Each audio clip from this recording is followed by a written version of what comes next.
الحمدللہ والصلاۃ والسلام علی رسول اللہ اما بعد۔ شمائل محمدی سیریز میں آج ہم اس بات کا تذکرہ کریں گے کہ رسول اکرم صلی اللہ علیہ وسلم نے جو کچھ ترکہ چھوڑا وہ سب صدقہ ہوگا۔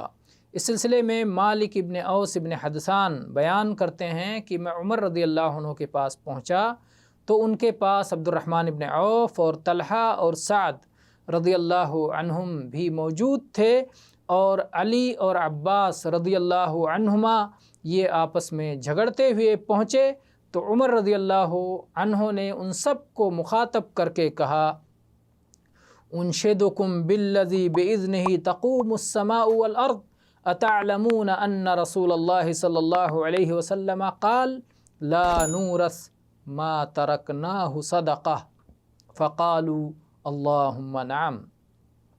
عمر رضی اللہ عنہ نے ان سب کو قسم دلاتے ہوئے کہا کہ میں تمہیں اس ذات کی قسم دیتا ہوں جس کے حکم سے زمین و آسمان قائم ہیں، کیا تمہیں یہ بات یقینی طور پر معلوم نہیں کہ اللہ کے رسول صلی اللہ علیہ وآلہ آلہ وسلم کا ارشاد ہے، ہمارا کوئی وارث نہیں ہوگا، ہم نے جو کچھ چھوڑا وہ صدقہ ہے؟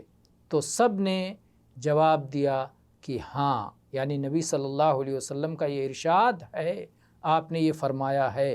یہ حدیث صحیح بخاری، صحیح مسلم، سنن نبی داؤد، ترمذی، نسائی وغیرہ حدیث کی بہت ساری کتابوں میں ہے۔ اور ایسے ہی عائشہ رضی اللہ عنہ فرماتی ہیں کہ اللہ کے رسول صلی اللہ علیہ وسلم نے فرمایا کہ ہمارا کوئی وارث نہیں ہوگا، جو کچھ ہم نے چھوڑا وہ صدقہ ہے۔ اسے امام بخاری رحمہ اللہ نے اور ایسے ہی امام مسلم رحمہ اللہ نے اپنی اپنی صحیح کتابوں میں اس کی تخریج کی ہے۔